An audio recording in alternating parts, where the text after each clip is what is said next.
கட்சிகளுக்கான வாக்கு சதவிகிதம், தேசிய கட்சிகளுக்கான ஆதரவு பார்க்கிற போது ஒரு கேள்வி தவிர்க்க முடியாத கேள்வியாக இருந்தது. இந்த கருத்து கணிப்பினுடைய உச்சபட்சமாக அந்த கேள்வி நாங்கள் முன் வச்சிருந்தோம். இந்த திமுக அதிமுகவோடு எந்த தேசிய கட்சி சேர்கிற போது திமுக அல்லது அதிமுகவிற்கான பலம் கூடுகிறது, அல்லது இந்த திராவிட கட்சிகளோடு இந்த தேசிய கட்சிகளினுடைய கூட்டணி காம்பினேஷன்ல எதற்கு இது வரவேற்பு இருக்கு அப்படிங்கிற கேள்வி எழுப்பியிருந்தோம். காங்கிரஸை பொறுத்த வரைக்கும் திமுகவோடு அவங்க கூட்டணி சேர்ந்தாங்க அப்படின்னா 26.5% வாக்குகள் அவங்களுக்கு கிடைக்கும் அப்படின்னு தொடர்ச்சியா நம்புறாங்க.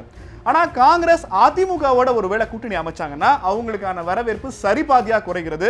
13.2% பேர் காங்கிரஸ் அதிமுகவோட கூட்டணி வைக்கிறதுக்கான வரவேற்பு தெரிவிச்சிருக்காங்க. பாரதிய ஜனதா பொறுத்த வரைக்கும் இது அப்படியே வயசு வசமா மாறுகிறது. பாஜக திமுகவோட கூட்டணி சேர்றதுங்கிறதுக்கான வரவேற்பு வெறும் 10.8% மட்டுமே இருக்கிறது. இது ரொம்ப ஆச்சரியமான விஷயம். இந்த கணிப்பிலேயே பாரதிய ஜனதா கட்சி அதிமுகவினுடைய கூட்டணிக்கு 39.9% பேர் வாக்களிச்சிருக்காங்க. திராவிட கட்சிகளுக்கும் தேசிய கட்சிக்குமான கூட்டணி இந்த காம்பினேஷன்ல அதிமுக பாஜக கூட்டணிக்கு மட்டுமே மக்கள் பெரிய அளவிலான வரவேற்பை தெரிவிச்சிருக்காங்க.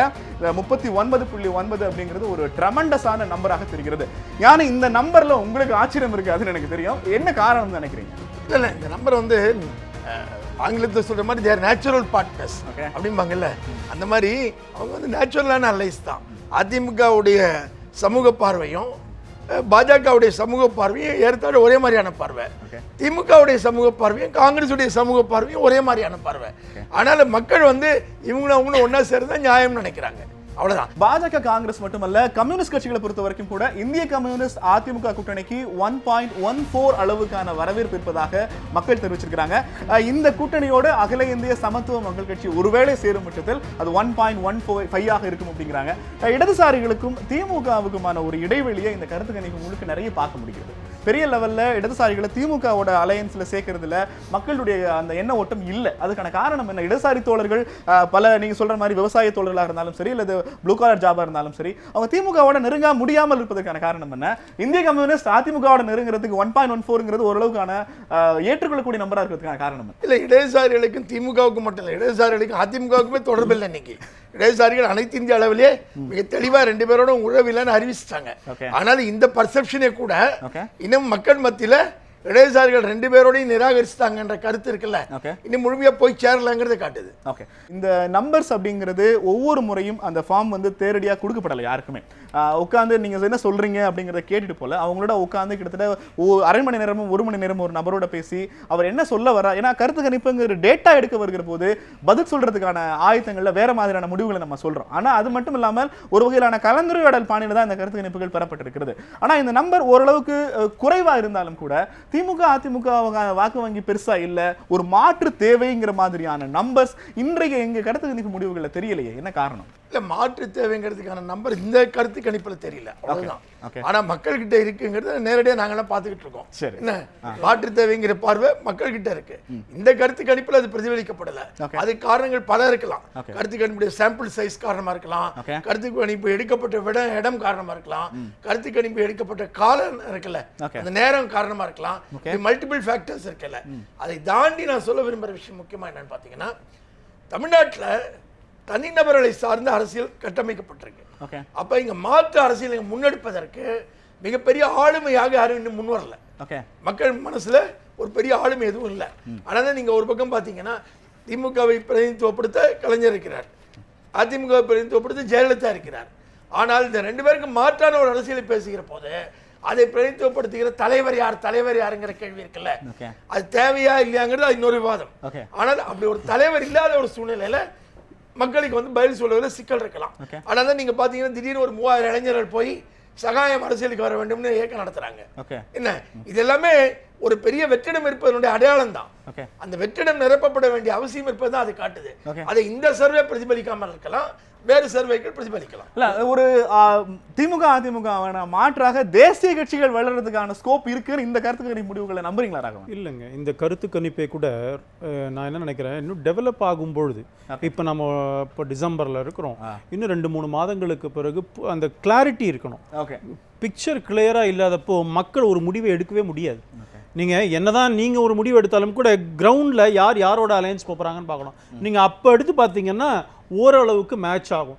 இன்றைய நிலையில நீங்க நினைச்சதெல்லாம் சொல்லுங்கன்னு கேட்டீங்க, அதான் அவங்க நினைச்சதை சொன்னாங்க. அவங்களுக்கும் தெரியாது எதிர்காலத்துல 2-3 மாதத்துக்கு அப்புறம் யாரோட கூட போறாங்கலாம் தெரியாது அவங்களுக்கு. அப்பதான் அவங்க முடிவை சொல்ல முடியுமே தவிர, இதை என்னை பொறுத்த வரைக்கும் இது சரியான நேரம் அல்ல. இல்ல யார் யாரோடு போக வேண்டும்னு நாங்க கேள்வி கேட்கல, யார் யாரோடு இருக்க வேண்டும்னு நீங்க விரும்புறீங்க. அதுதான் நீங்க கேள்வி கேட்டது சொல்லியிருக்கிறாங்க, இல்லைன்னு சொல்லல. ஆனா கூட இதுல ஒரு கிளாரிட்டி இல்லை. ஏன்னா கிரவுண்ட்ல நீங்க கேட்டீங்க அதிமுக பிஜேபி அதை பத்தி நல்ல கொடுக்குறாங்க மக்கள் சொல்லும் பொழுது, அது ஏன் பேசப்பட்டது கடந்த பார்லிமெண்ட் எலெக்ஷன்ல பேசினாங்க. இப்போ இவங்க அதானே பேசிட்டு இருக்காங்க. இவங்க 2 பேரும் இடன் அஜெண்டா இருக்கு, அது மக்கள் மத்தியில் அதை பேச அது வேணா கிளிக் ஆயிருக்கலாம். அதனால வேணா இவங்க 2 பேரும் நேச்சுரலாலே எதிர்கட்சிகளாம் சொல்றாங்க, சொல்லலாம் வரவேற்கல. இல்ல நான் என்ன கேட்குறீங்களா, அது கட்சி முடிவு பண்ணும். எங்களை பொறுத்த வரைக்கும் தேசிய ஜனநாயக கூட்டணி 2016 சட்டமன்ற தேர்தலை சந்திக்கும். இதுதான் எங்களுடைய நிலைப்பாடு. அதனால இப்போ பொறுத்த வரைக்கும் ஜனநாயக கூட்டணிக்கு அதிமுக வந்தா வரவேற்பீங்களா சார்? தேசிய ஜனநாயக கூட்டணிக்கு யார் வந்தாலுமே வரலாம். இது இவங்க அவங்கன்னு இல்லை. எங்களை பொறுத்த வரைக்கும் தேசிய ஜனநாயக கூட்டணியை அதன் தலைமையில் இந்த சட்டமன்ற தேர்தலை சந்திப்போம். ஓகே, இந்த பாயிண்ட்டை பொறுத்த வரைக்கும் கிளாரிட்டி இல்லை. இப்போ இந்த கருத்து கணிப்பு அடிப்படையில் பார்த்தீங்கன்னா அந்த காம்பினேஷன்ஸ்லாம் போட்டு காமிச்சிங்க, அதில் ஒரு ரீசனிங் இருக்கிறதா எனக்கு தெரியல பார்த்த அளவில். ஏன்னா அதுக்கு கடந்த பார்லிமெண்ட் எலெக்ஷன் 1.5 வருஷத்துக்கு முன்னாடி நடந்ததுலேயே இப்படி இருக்கும்போது 19% வாங்கின ஒரு கூட்டணியை வெறும் 0.42 அடக்கிறது என்பதில் ஒரு ரீசனிங் இருக்கிறதா எனக்கு தெரியல. ஆனால் தேசிய கட்சிகளுக்கான எதிர்காலத்தை உறுதிப்படுத்துறதுக்கு என்ன மாதிரியான அணுகுமுறையை தேசிய கட்சிகள் மாற்றிக்கணும்னு நினைக்கிறீங்க, தலைமையை தவிர்த்து? ரொம்ப முக்கியமான அடிப்படை விஷயம், தமிழ் அடையாளம், தமிழ்நாட்டு மக்களுடைய ஆதாரமான பிரச்சனைகள், இவற்றுக்கு முன்னுரிமை கொடுக்கக்கூடிய இந்திய யூனியனை காப்பாற்றும் விரும்பக்கூடிய இணைக்கக்கூடிய பார்வை இருக்குல்ல, அந்த பார்வை இருக்கிற தேசிய கட்சி மட்டும்தான் இங்க வளர முடியும். வெளிப்படையா அந்த நான் 1967 முன்வச்சதற்கான அடிப்படை காரணம், ஒரு மாநிலம் சார்ந்த அல்லது இனம் சார்ந்த பிரச்சனைகள்ல ஒரு தேசிய கட்சி எடுக்கிற முடிவுகள் பல நேரங்களில் தாமதமாகிறது. அந்த மாநில மக்களை அந்த ஒரு மாநில மக்களை திருப்திப்படுத்த முடியல. இந்த பிரச்சனைகள் தொடர்ச்சியா இருந்துகிட்டே இருக்கு. தமிழ்நாடு மாதிரியான ஒரு உணர்ச்சி கொந்தளிப்பான மாநிலங்கள்ல காவிரி பிரச்சனையோ, முல்லை பெரியாறு பிரச்சனையோ, கூடங்குளம் பிரச்சனையோ, இப்போதைய ஜல்லிக்கட்டு பிரச்சனை வரைக்கும் இந்த மண்ணினுடைய பிரச்சனையை வேகமா ஹேண்டில் பண்றதுக்கான கெபாசிட்டி நேஷனல் பார்ட்டிஸ்க்கு இல்லங்கறத திரும்ப திரும்ப இங்க முன்வைக்கல. இல்ல நேஷனல் பார்ட்டிஸ்க்கு இருக்குங்கறத விஷயம். ஓகே, ஏன் அது நடக்க மாட்டேங்குதுங்கறீங்க? இல்ல அதுக்கான தலைமை காவிரி பிரச்சனையோ, முல்லை பெரியாறு, ஜெயலலிதா சட்ட போராட்டம் வாயிலாக மட்டுமே இப்போ வரைக்கும் லீட் பண்ண முடிஞ்சிருக்காங்க. மத்திய அரசு தனக்கான கடமையில வந்து என்ன பண்ணிருக்காங்கன்னு நினைக்கிறீங்க? இல்ல இன்றைக்கு இருக்கக்கூடிய மத்திய அரசு, இன்றைக்கு இருக்கக்கூடிய தேசிய கட்சி தலைமைகள், இவர்கள் பற்றாக்குறையை பத்தி நீங்க பேசிட்டு இருக்கீங்க. ஓகே, ஆனால் அது அந்த கட்சிகள் வேறு தலைவர் நாளைக்கு வரமாட்டாங்க, செய்ய மாட்டாங்கன்னு எந்த விதமான இதுவும் சொல்ல முடியாது. ஞானி, காவிரி பிரச்சனையில காங்கிரஸ் கட்சி தமிழ்நாட்டுக்கும் கர்நாடகாவுக்கும் என்ன மாதிரியான நிலைப்பாடு எடுக்கும் நம்புறீங்க? இல்ல காவிரி பிரச்சனையில காங்கிரஸ் கட்சி ஆகட்டும், பிஜேபி ஆகட்டும், லெப்ட் ஆகட்டும், இவங்க எல்லாருமே மாறுபட்ட கருத்துக்கள் எடுக்கிறாங்கிறது எந்த சந்தேகமும் இல்லை. ஆனால் அடுத்த கட்டத்துல திராவிட கட்சிகளுடைய ஊழல் அராஜகம்ங்கிறதுக்கு மாற்றுன்னு வரும்போது இந்த கட்சிகள் கிட்ட தான் மக்கள் வர வேண்டியிருக்கு. இல்ல என்னுடைய கேள்வி திராவிட கட்சிகளினுடைய நிறை குறைகள் பத்தியே இல்ல அதுதான் பேசிட்டு இருக்கோம். தேசிய கட்சிகள் தங்களை முன்னிறுத்துறதுக்கு இந்த மாநில பிரச்சனையை நான் பாராளுமன்றத்திலயோ அல்லது தேசிய செயற்குழு கூட்டத்திலோ நான் பிரதிபலிக்கிறேங்கிறதுக்கான ஒரு ஸ்டாண்டிங்ல அவங்களால காமிக்க முடியும். அப்படிப்பட்ட தலைமைகள் வரும்போது அந்த கட்சிகளுக்கு தான் உயிர் வரதை நீங்க பாக்குறீங்க. காங்கிரஸுக்கே வாழப்பாடி ராமமூர்த்தி காலத்துல அப்படிப்பட்ட தலைமை வந்துச்சு. இளங்கோவன் வந்த பிறகு அந்த பிரச்சனைகளை பேசுறாரா இல்லையா? இவர் முழுமையா பேசுறாரு, முழுமையா தீர்க்கிறாரு. இளங்கோவன் வந்து தேசிய லெவல்ல எதிர்க்கட்சியா காங்கிரஸ் மாறின பிறகு ஆமா ஜல்லிக்கட்டை நாங்க கொண்டு வரல, நீங்க கொண்டு வாங்கன்னு சொல்றது என்ன மாதிரியான பதில்? அது ஆக்டிவான பாலிடிக்ஸ் நீங்க நினைக்கிறீங்களா? இல்ல தமிழ்நாட்டு பிரச்சனைகளை பத்தி பேசுவதுங்கிறது இருக்குல்ல அடுத்த கட்டத்துல, அது ஒவ்வொரு கட்சிக்குள்ளேயும் அந்த தலைமை மாறும்போது அது நடக்கும். இங்க பாருங்க, இந்த ஸ்டாண்ட் தேசிய கட்சிகள் எடுக்கலன்னு சொல்றது தவறான ஸ்டாண்ட். இல்ல நீங்க எடுக்கிறீங்க. ஒரு நிமிஷம், தமிழக பாஜகவோ கர்நாடக பாஜகவோ அந்தந்த மாநில எடுக்கிறாங்க. Except few issues. நீங்கள் காவேரி சொன்னீங்க, ஏற்றுக்கொள்ள முடியுது. அங்கே கன்ஃபியூஷன் இருக்குது. 2 நாள் ஒரு மத்திய அரசாங்கம் 2 விஷயத்தையும் பார்த்துட்டு தான் செய்யும். 2 மாநிலத்தில் இருக்கிற சட்டம் ஒழுங்கு பிரச்சனை வருமா அப்படிலாம் பார்க்கும். ஆனால் நீங்கள் கூடங்குளம் விஷயத்தில் அத்தனை தேசிய கட்சிகளும் ஒரே பக்கம் தான் இருந்தோம். பிஜேபியும் ஒரே ஸ்டாண்டு தான், கம்யூனிஸ்ட் ஒரே ஸ்டாண்ட் தான், காங்கிரஸும் ஒரே ஸ்டாண்டு தான், அதான் சொல்ல வரேன். நீங்கள் தேசிய கட்சி இதில் தான் முல்லை பெரியாறில் 142 அடி இன்னைக்கு உயர்ந்திருக்கிறது காரணம் நாட் ஒன்லி உச்சநீதிமன்றத்துடைய ஆணை அதை இம்ப்ளிமெண்ட் செய்யறதுக்கான போட்ட சேர்மன் அப்பாயின்ட் பண்ணது பிஜேபி கவர்மெண்ட், இந்த கவர்மெண்ட். அதனால இப்படி சொல்லவே முடியாது. தட்ஸ் ஓகே சார், அதை கடந்த காலம் செய்யலல்ல. நீங்க ஒரு ஒரு தேசிய கட்சி இதை செய்யலன்னு சொல்லாதீங்கங்கிற நான் கேட்கிறேன். தமிழ்நாட்டில் நான் ரொம்ப வெளிப்படையா ஒரு கேள்வி கேட்கிறேன். இந்த 2 மாநிலங்களுக்கு இடையிலான பிரச்சனைகள் வரும்போதெல்லாம் உச்சநீதிமன்றம் எதை சொல்கிறதோ அதை செய்துவிட்டு அமைதியாக இருக்கலாம்ங்கற ஒரு முடிவுக்கு காங்கிரஸ் வருது, பிஜேபி வருது. கிடையாது. அதுக்கு எதுக்கு நீங்க ஸ்டேட் பாலிடிக்ஸ் அப்ப இப்படி சொல்லுங்க. இப்ப திராவிட முன்னேற்ற கழகம் அது கச்சத்தீவு கொடுத்ததா இருக்கட்டும், இப்ப மீத்தேன் எரிவாயு கையெழுத்து போட்டதே காங்கிரஸ் திராவிட முன்னேற்ற கழக அரசாங்கம் இல்லைங்க. இப்ப திராவிட கட்சிகள் சரியில்லைன்னா நீங்க சொல்றீங்க, அதற்கு பதிலா நீங்க தேசிய கட்சிகளை முன்வைக்கிற போது ஒரு இஷ்யூவை வச்சு ஒரு கட்சி சரி தவறுன்னு சொல்லல. நான் சொல்றேன் மக்களின் வாழ்வாதார பிரச்சனைகள், மாநிலம் சார்ந்த பிரச்சனைகளை எதிரொலிக்கிற போது தேசிய கட்சிகள் அதுக்கு போதிய பிரதிநிதித்துவம் கொடுக்கலங்கிறதா என் குற்றச்சாட்டு. நான் என்ன சொல்றேன், இங்க 2 கட்சிகள் பிரதானமாக இருக்கிறதுனால அவங்களுடைய குரல்கள் கேட்கலாம், நல்லா கேட்கலாம், ஓங்கி கேட்கலாம், இது வேணா கொஞ்சம் குறைவா கேட்கலாம். ஆனால் என்னை பொறுத்த வரைக்கும் நீங்கள் திமுகவும் தமிழ்நாட்டு விரோதமான பல நடவடிக்கை எடுத்ததுன்னு ஜெயலலிதா சொல்கிறாங்க. ஜெயலலிதாவும் அது கருணாநிதியும் சொல்கிறாரு. ஜெயலலிதா அவர்களும் அண்ணா திமுக தமிழ் விரோத நடவடிக்கை, தமிழ்நாட்டு மக்களுக்கு விரோதமான நடவடிக்கை எத்தனையோ எடுத்தாங்கன்னு எலெக்ஷன் வரும்போது பேசுகிறாங்க. அதுவும் கூட தான் அப்படி எடுத்துக்கணும். அப்படி பார்த்தா அவங்க 2 பேரும் கூட தமிழர்களுக்கு ஆதரவான கட்சி இல்லை அப்படின்னு முடிவு பண்ண முடியுமா? இப்போ பொறுத்த வரைக்கும் தேசிய கட்சிகளுடைய ஸ்பேஸ் இன்னைக்கு மக்கள் எதிர்பார்க்கிறார்கள் என்பது உண்மை. அது அந்த அமைப்பு ரீதியான பலம் இருக்கும் பொழுது அது ஓட்டா கன்வெர்ட் ஆகும். ஒரு மத்திய அரசு ஒரு மாநில பிரச்சனை எந்த அளவுக்கு ஹேண்டில் பண்ண முடியும்? இந்த சென்னை கடலூர்ல மழை வெள்ளம் வந்த பிறகு தமிழக அரசினுடைய கதவுகளை தட்டி தட்டி சில பிரச்சனைகளை தீர்க்க முடியாத போது தமிழ்நாட்டில் இருக்கிற டெல்லி வாழ் தமிழர்கள் சிலர் பிரைம் மினிஸ்டர் ஆஃபீஸ்க்கு நேரடியாக சில மெயில் அனுப்புறாங்க. ஃபார் எக்ஸாம்பிள், நீங்க டோல்கேட்ல வந்து கட்டணத்தை குறைக்கணும், பிஎஸ்என்எல் போனை வந்து இலவசமாக கொடுக்கணும்னு இந்த கோரிக்கை அனுப்பப்பட்ட சில மணி நேரங்களிலேயே அதற்கு அடுத்தடுத்த உத்தரவுகள் உடனடியாக பிறப்பிக்கப்படுது.